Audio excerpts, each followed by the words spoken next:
What's up, everybody? Welcome back to Content is Profit. We missed you after that Hall of Famer episode. I am back in town. What's up, Fonz? Why are you laughing? Just laughing about the Hall of Famer episode. Why? It was amazing. The one that you chose was great. For context, it has not been published yet. As we're recording as this. we are recording this, but I know my brother is saying that to put pressure on me, so I actually posted. Okay, so this is what happened. You're gonna listen and you're gonna be like, "What Hall of Famer episode are you talking about?" But it's gonna come out. It came out already. If you're listening to this episode, time is just catching up. The last episode was a Hall of Famer episode. But for context, we were supposed to record on Friday. I had a trip planned with Katie and the kids, and we went to Orlando. And of course, when you have a road trip with two kids and her entire family, anyways, I called Fonzie. I'm like, dude, emergency mode. If we want to record, I'll be here on a Starbucks, but I don't think we're going to be able to do it. So Hall of Famer, it is. And then he promised me that it's going to come out. So thank you, Fonzie, for publishing that Hall of Famer episode. But anyways, today... You're welcome. Future, you're welcome. I know. And after all this weekend that I did not sleep, my both kids were sick, and we could not do the park. I am back in town and ready to rock and roll. We're going to go back at some point, I guess. Anyways, sure. that full summary of my life. Anyways. Yeah, these might not even make it on the podcast. We'll see. Why? People are like, I like your kids. I'm like, thank you. Bro, it's retention, You got to hook them and retain them. Let us know. Do you like my personal stories? Probably no. I'm sharing my whole life. We've got some hey, I'm Luis. And I'm Luis. And you're listening to the Content is Profit podcast. Today we have a special episode. What are we talking about today, Fonz? Today we're discussing an Ad Age article we found that says podcasters impact consumers' purchasing decisions more than influencers. Study says. Oh, baby. So this is backed by data. There's a lot of data on this, and it's going to be very interesting. Has podcasters replaced influencers? Yeah. Juicy. Yeah, that is very interesting. And I think I like to start saying that podcasting is still in the early stage. Right, a lot of people. The medium has actually been out for over a decade, if not like 2 decades or so. Yeah. But it is still so early, and we've done episodes in the past where we talked about kind of like the rise of podcasts, but also that there's not that many podcasts that follow up once they start a show. So the listenership has been growing, but the amount of active podcasts have stayed the same. Yeah. The money coming into the market has been rising. I think last year or 2 years ago, they crossed $1 billion, invested into podcasting from brands. And that number is just going to keep coming up. We recently heard a podcast in My First Million where they had Andrew Wilkinson, who is the owner of Supercast, right? It's an advertising kind of like platform for podcasts. And he's talking that if podcast grows to be a medium like radio is, like FM radio, which is huge, there's still so much space for growth for the podcast industry. I mean, they were not just saying like if it goes, right? They were talking about like how do you value this, right? And there's like, okay, if we were to value a company and like this is the reason that they invested and they created this platform was like, okay, we're looking at FM and what FM radio is doing, right? The direction that podcasting is going is that direction, and it's going faster than ever. Perfect. Then that industry is going to grow to be billions and billions, right? Of dollars. I don't have data to back this statement up, but it's one of those that you throw spaghetti at the wall, and then 10 years later when it happens, the spaghetti is still there. You look at this clip and you're like, I said it, I called it, Gary Vee style. FM radio, personally, it seems like it's just declining, right? Like with the power of streaming your own music and tuning into your own podcast, pretty much like programming in demand when you are in the car or even in your house, whatever it is that you get your podcast, right? Or your music from. Yeah. FM radio, there's less demand for FM radio. So brands, advertisers, businesses that are in there, they're going to be moving to podcasting, which now, by growing in popularity as well, it is one of the best mediums to develop fans and grow your brand, right? Because how we mentioned in, I think it was like 2-3 episodes ago, people are coming here to know more about the personalities behind the microphone, and you hold their attention for longer. They get to know you better. You get to build affinity. We're going to be discussing all those things in today's episode. But at the end of the day, it's an extremely powerful medium. Yeah, I mean, you would argue, right? We do have a client that they advertise the, 1, 2, 3, 5 figures or more in radio right now a month, right? So they could be working, and I think like every time we talk to them, right, they're like, I'm not saying it doesn't work. We're teaching. Yeah. So, I would love to have this discussion, this conversation with somebody that is actually working on radio today, right? So if you are listening to the podcast and you are in radio, working in that industry, we would love to have you and have that conversation. So, we can probably provide more options, right? Because this is another thing that we've done that we've seen a lot is people recording podcasts for the digital platforms, but also is syndicated as a radio show, which is also pretty interesting, right? Like you are expanding your network. So anyways, that's a asterisk, parenthesis in there. I'll say this, it'll be interesting to see that one client that spends so much in radio spend the same amount on podcast and see what the return is. They're almost there. I think that'll be pretty interesting. I mean, with the content ecosystem, right? Like they're 1/4 of the way there at the moment. I mean, but I don't think they actually go to other people's podcasts and advertise in there. That's absolutely what I mean. Oh, okay. On the paid media. Okay, sounds good. So go over the article real quick and some of the data. Yeah, we have a few key points in here, just so you guys know. I think this part don't read them. No, I think this is going to be fun. So I went through the article, highlighted the points, but then I was like, you know what? I'm using this awesome AI tool called Burly, which it can give me some like deep dive summaries. And I was like, I want to see the accuracy on this thing. So you have no idea how this is such a big development. I'm still very much against just like pretty much outsourcing your creativity to AI. But for this purpose, I think it's pretty helpful. So I went on AI. So I was like, give me a deep summary on this article to see how good it was compared to like my highlights. And honestly, I was pretty surprised. It pretty much pulled out every single thing that I highlighted. And then obviously I changed some things in here just so we can share them with you. So these are some of the key points from the summary. Don't read them word by word. Stop it. All right. First, the study was made by Magna and Vox Media, right? That found that podcasters have a big impact on consumers' purchasing decisions than influencers. I'm laughing because I'm actually reading the whole thing.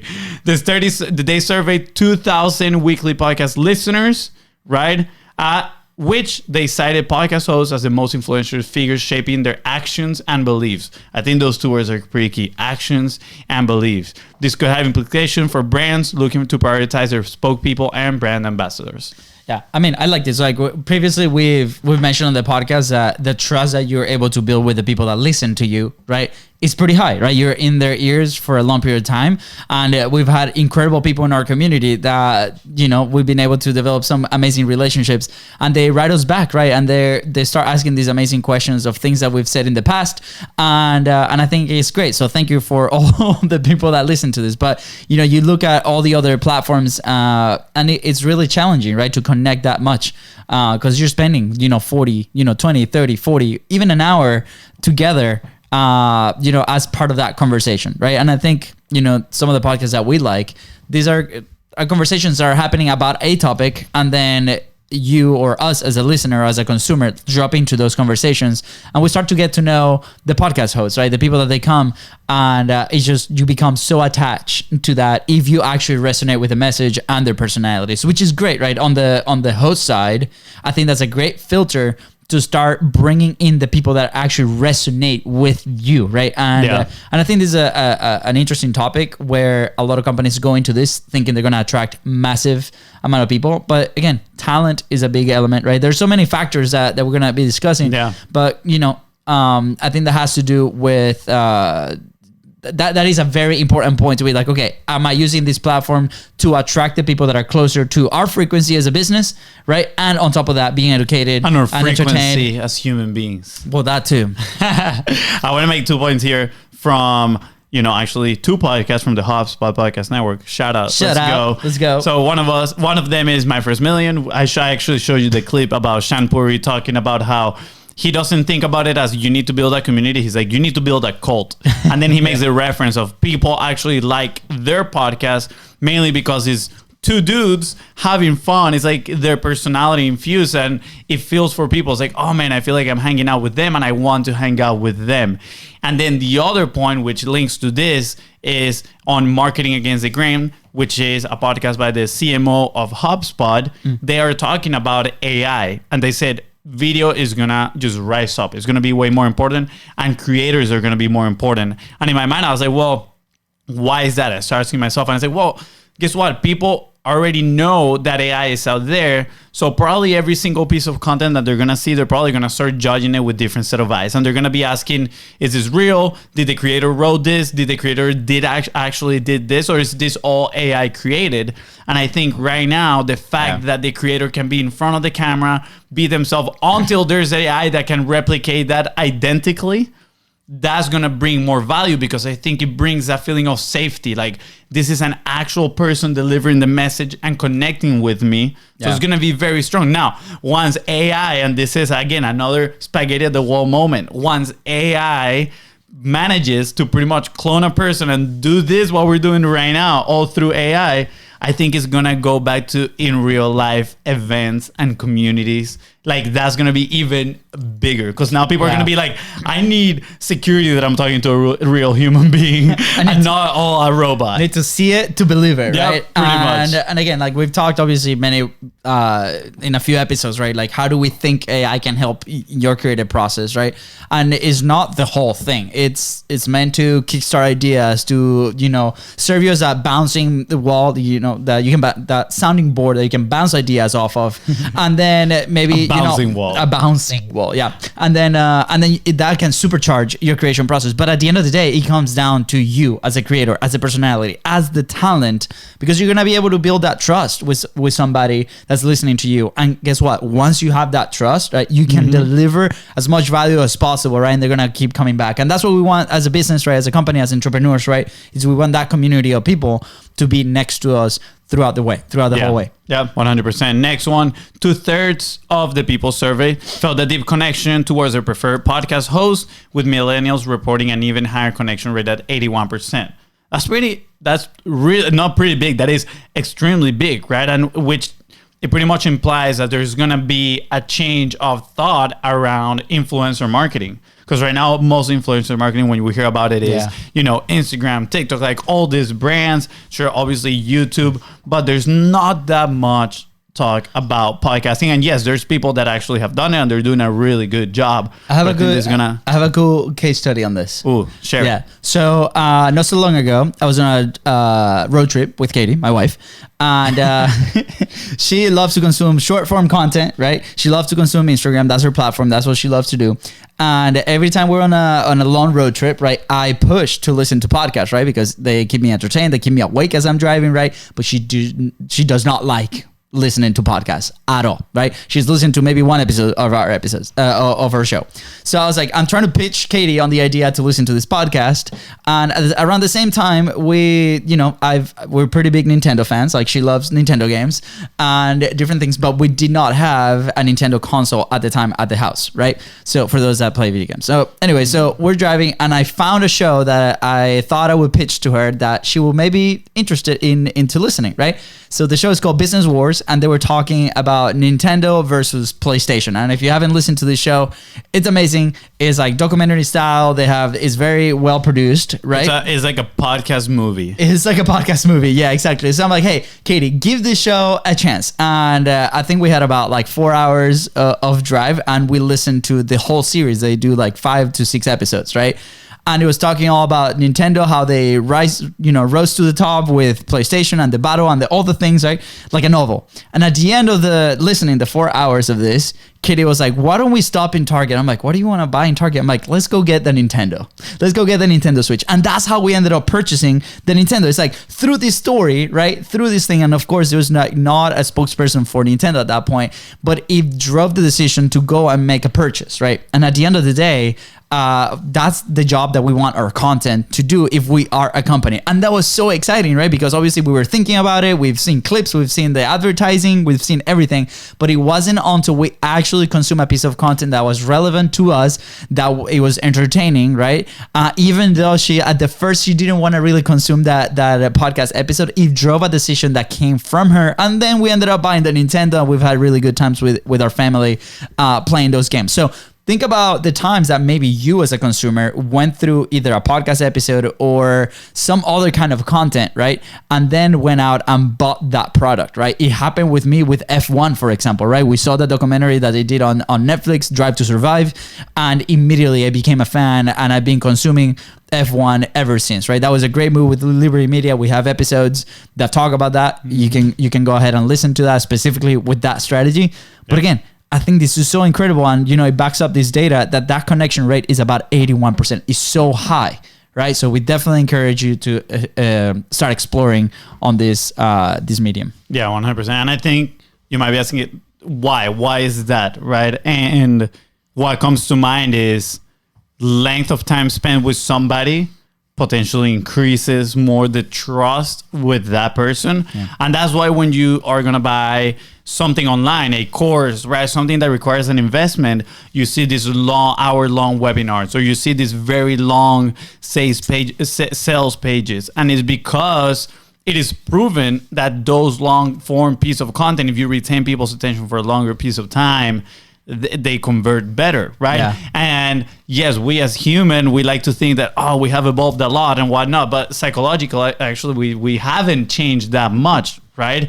And you see it, like, there are companies and people that they try to be now minimalist and all these things, and their pages are nice and slick and they look cool. But guess what? Probably a one-pager long sales page converts better than those. And it's because it is proven that spending a long time with somebody creates more trust. And guess what? When you're swiping away on these apps, you don't have that. So again, there's a place for every type of content. I'm not gonna, go like, this over that. Yeah. But the value of spending time together is clear. It's important to understand what's the role of that piece of content that we're putting out there, right? Like at the end of the day, like for us, this is not just a vehicle to build relationships, but also to, elevate our talent as delivering content to you, for example, right?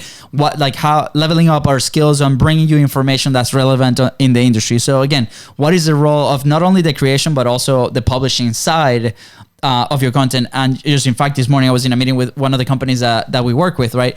And we're going through the data on their sales page, and they have a long written sales page, right? And they say okay, the goal of that page specifically is to qualify versus disqualify purchases, right? Mm-hmm. And as soon as we started running traffic to those pages, we saw that there were not many book calls, right? But at hindsight, right, they saw that as a negative thing. And when we started diving into the data, we're like, wow, every single person that actually qualifies and books the call actually sells. So they have 100% closing on that page. Yeah. And we're like, okay, perfect. And then if they get disqualified, they get presented with a different offer, which 80% of them purchase, which was like, wow, this is amazing, right? Because the people that are filtering through that is great. Well, now what's the problem? What we need to do is increase traffic to that page so we can get higher numbers, right?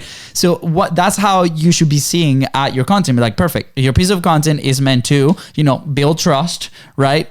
For example, right? It's many jobs depending on what part of the ecosystem is. But for a podcast episode, are we entertaining? Are we delivering value? Are people staying? Are they listening to the whole thing, right? Are they coming to our community, for example? If those three for us happen in our podcast, we're running a successful show, right? Yeah.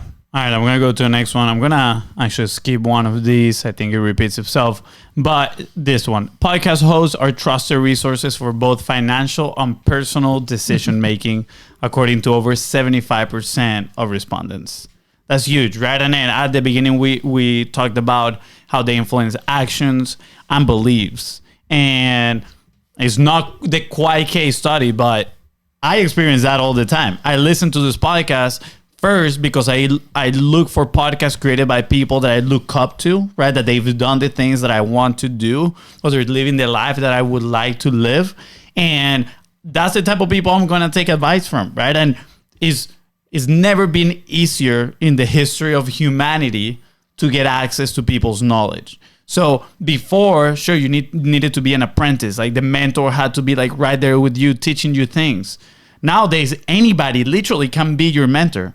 All these podcasters, right, that have a wealth of knowledge, you can tune in and download all that information into your brain and put it to use immediately. For example, I think 2 days ago, right, we're opening a new coffee shop, donut shop. My girlfriend's family is doing that, and I'm helping them. So I went and I work all day with them. At the end of the day, we were sitting in the car. My girlfriend was super tired. She's like, oh my gosh, what are we going to do? You know, like we need to take some time. We haven't been able to spend so much time together, etc. And I was like, look, like there's going to be cycles, right, in our life where we're going to have to focus and work pretty hard and work some hours. And then there's some other times that, sure, we're going to get to, you know, maybe spend more time together, do more things, etc. And, you know, we were having that discussion, not to go too deep in it. And I was like, let me show you something. And a few days before, I heard this podcast that was talking about that problem, right? And I pulled up the clip that I had and I showed it to her, and it was this guy talking about, hey, in a relationship, what you need is actually buy-in. You need buy-in from your partner. You need to sit down and tell them, hey, this is a plan. This is what I want to do. This is what I want us to do, right? And get them to buy in to the process so there's no resentment whatsoever throughout the journey. And of course, in the podcast, it was explained and delivered way better than what I just kind of like butcher. But she heard it and she was like, I understand. And it's a great point. We should sit down and talk and see where we want to go and understand that this is a process, right? And she is an inversion. She has an active investment in this donut shop that they're opening, right? So she has to understand too that obviously she's butting in there and she's gonna have to put some hours as well. Yeah. So I think it's amazing the fact that you can just go in there, learn, and immediately apply it to your life. I love it. All right, so I'll go over the last two data points here because I think like we can go through them real fast. I don't want you to read them word by word. And then also is like, why is podcasting so influential, right? There's like 5 different things that we want to share with you. But you know, part of the study says that the podcasting it's relevant or like has 20% acceptance in the market right now in the US, right? And almost 30% have purchased a product or service advised. 30% have purchased a product advertised in the platform, right? So more of what we said, right? This is just backed by data, that study that we did. And at the end of the day, is like podcast listeners pay. We didn't do the study. I know we didn't do it, but we just shared the data of the study. What did I say? No, you said the study that we did. I was like, no, the study was done by the people right here. The study, that study that we're pulling this data from, that is correct. And also for those that are diving into advertising, right? And again, like that's a great avenue to monetize your podcast as a business, right? But it's not the only way. But this data shows that more people are paying attention to those ads versus anything else on the other side. Why are you laughing? You got it. I can tell that you haven't slept much these last few days. Hey, let me tell you. It's okay. When you have 2 kids, no tangent. You brought it up. Let's go. When you have 2 kids with step throat and you share a room with your entire family on a vacation, it can get pretty intense. Anyways, read the last point. I already did. It's about the people trusting ads more in the podcasting platforms than in any other. Oh man! All right, so, cool. Any comments on those 2 points? Nope. Why is podcasting so influential? Yeah, tell me. All right, cool. This comes from experience and from working with podcasts for the last 4 years as well, right? And as well also from learn from some experts, right? Like some shared knowledge in here. First one is affinity. Podcasting builds affinity. How do we define that? A spontaneous or natural liking or sympathy for someone or something. Pretty simple. If you spend time with somebody, right? Sure, there is the opportunity that you're not gonna like those people, or you're not gonna come back. But if you keep coming back, you're building affinity, right? People are gonna start liking you. Now, what else? Advocacy, public support, or recommendation for a particular cause or policy. So we have a clear message. Publish. Be as consistent as you can. have a long form piece of content, aka a podcast, and leverage that to create more content to be everywhere in the internet, right? Guess what? The more you listen to us, the more of an advocate you become to that message as well. Authority and influence. Again, showing up consistently makes you the expert. I think a great example of that is Alex Hormozi. He said, I posted my podcast for like 6 years with nobody listening. And then guess what? Who is the expert right now on offers and like acquisition and building businesses? I would argue that he's like number one right now. Yeah. I mean, I want to, put a little asterisk here on authority and influence and be the expert. You can also have people coming to your podcast, right? Because that's one of our messages, like, how do you build relationships that scale? Through your show, right? But at the end of the day, it's not an interview, right? It's a conversation. Make sure that your points of view are also shared in that conversation that you're having with your guests, right? They're coming to your platform. And obviously there's a what's it called? Quid pro quo, right? Where you guys help each other out on the topic side and that. So a lot of people get this very wrong at the very beginning, and we did, right? We tackle these conversations from, and we want to learn from this expert that's coming. Did I say it right? Quid pro quo, baby, let's go. I'm going to read the definition, and then I'm going to read the example that says here. Quid pro quo, a favor or advantage granted or expected in return for something. That's perfect. Yeah, it is good. But now look at the example. The pardon was a quid pro quo for their help in releasing hostages. Oh, wow. Okay. I went south quickly. But anyways, at the end of the day, like, how do you build authority and influence while still developing these relationships is by having conversations, not interviews, in your podcast. So if you want to know more, just let us know. We're happy to support you in there. But again, you don't have to do it by yourself, right? You can bring somebody 100%. In your platform and then share your points of view in that conversation. We should probably make an episode just on the ladder of influence that we've discussed previously. Oh, baby. All right, cool. Point number 4 on why is podcasting so influential, and it is relevancy, right? Because again, you start becoming the source of insight. People consume content to either be entertained or be educated, right? And a lot of people, you've probably heard this phrase before, this word, edutainment, right? You're educating them while at the same time providing entertainment. Hopefully that's what we're doing over here. And by doing that, you become the source of insight, right? You are helping these people. You're taking work away from them, right? Instead of them having to go and see all these sources, they trust you and they know you're doing the work to bring the most concise, clear, and truthful information in front of them.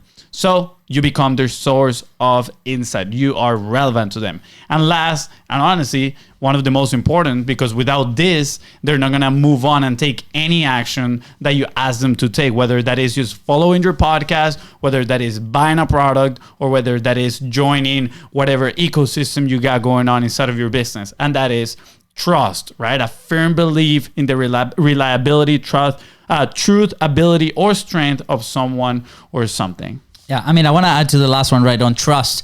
Is not just the people that are coming, inbound to listen to your podcast or to listen to your platform or to watch your content, right? Is you can use these episodes to build very specific customer journeys on the back end of your company, right? If you have a sales team, if you have an outbound strategy, right? If you're communicating with people on the phone or email, right? These can be amazing pieces, not only on the marketing side of things, but as a sales enablement, right? Like you want to build trust, right? So if one of your common questions that people come to you about is X, what about you record 5-6 part episodes, right? That then you can use that combo to send it to them when they come with that question. Be like, hey, by the way, thank you so much for your interest. We can hop on a call and we can talk about that. But also, here's some episodes that we publish in our podcast or in our platform that you can listen to before our call so you can learn to. Well, guess what? They've now spent, 3-4 hours with you in their ears, building that trust, right? So then when they come to your call or your communication or whatever the next step is in your sales process, right? That trust is high, and then you can help them move to the next step. So I just want to open your eyes to the possibility that this content is not just for the marketing purposes. It can work also as a sales enablement tool because it checks all the boxes with affinity, advocacy, authority, and influence, relevancy, and at the end of the day, trust, right? So how can you embed this platform also creatively in your sales process. Yeah. I mean, we often say the first member of your audience is your guest, right? So you're building all those with your guests. And like my brother says, it just enables the perfect environment to lead that into a sales conversation. Now, you might be asking yourself, oh, those point of data are cool. I'm motivated. Boom, boom, boom.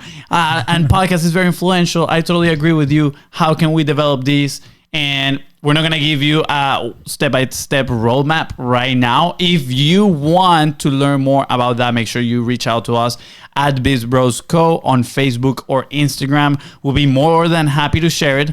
We also have a Facebook group. It's called Content is Profit. If you look it up, you can join in there and we share all the insights. Now, here are 3 steps where I feel they're simple, yet they're not easy, and most people fail on this one. Number one is commitment. You need to realize that this is a long-term game. This is not a thing where you're like, okay, I'm going to podcast for 3 months and that's it. No, it's a long-term game. You got to be committed for years. This is for you to develop your brand. So my recommendation is, if you don't have a fire inside of you sharing your message and impacting people, or using this to meet some of the coolest potential future customers that you can work with, then stay away from podcasting, right? Now, if you do content in general, honestly. Yeah. Now, if you are committed to the long term, again, shoot us a message at BIZBROS Co. Now, second, you want to say it? I feel like I'm taking over. Absolutely. Hug the mic by Fonzie. Number 1 is consistency, right? Like Number 2.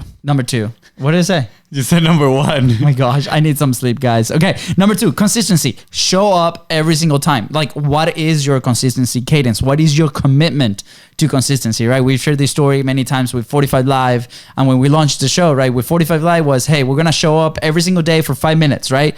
Low friction on creation and production, right? So we can put this content out there as fast as possible, as frequent as possible, as consistent as possible. With the show, the commitment was, we're going to do this 3 times a week. Sometimes Fonzie drops the ball, you know, it's okay. It's going to happen. Hey, you got to take ownership sometimes. And sure, I do drop it sometimes. But again, like, at the end of the day, ownership.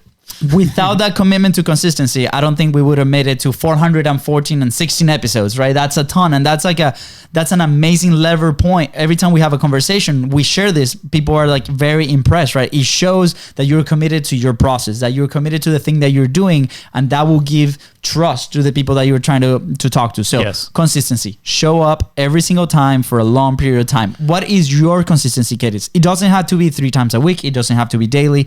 It has to be adapted to your thing. And if you need help there, we have a publishing pyramid training and video and call that we can do, that we can help you identify that specific time in your calendars. I will say this.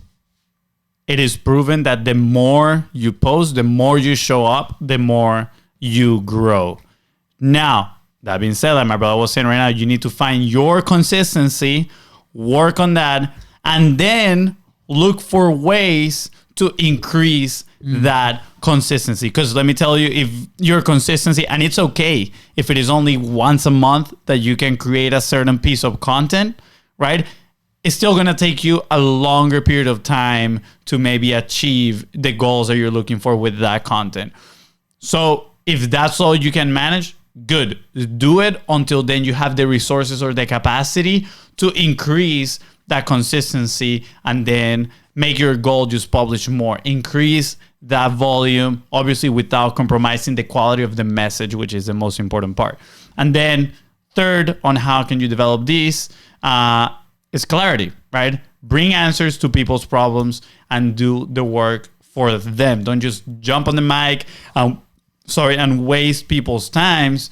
Give them clarity. What are the answers that they're seeking, right? Well, people are thinking right now, should I jump into podcasting? Guess what? We did the research for you. We have years of experience working with clients, and we're bringing them all to this podcast on 33 minutes of this episode, so you can learn what took us 4 years to learn, right? That's how we're doing the work for you. And hopefully we have motivated you enough to say, I'm about to start my podcast as soon as this one ends. Absolutely. And if you have any questions on how to do it, just send us a quick DM. We're happy to help you and go from there. So anyways, that's good, Fonzie. Good research. Hey, you know. And thank you. You took the feedback I gave you the other day, like on how I consume information, and took it to the next level, man. And it was incredible. So thank you. I appreciate you. That's what I do. Awesome. All right.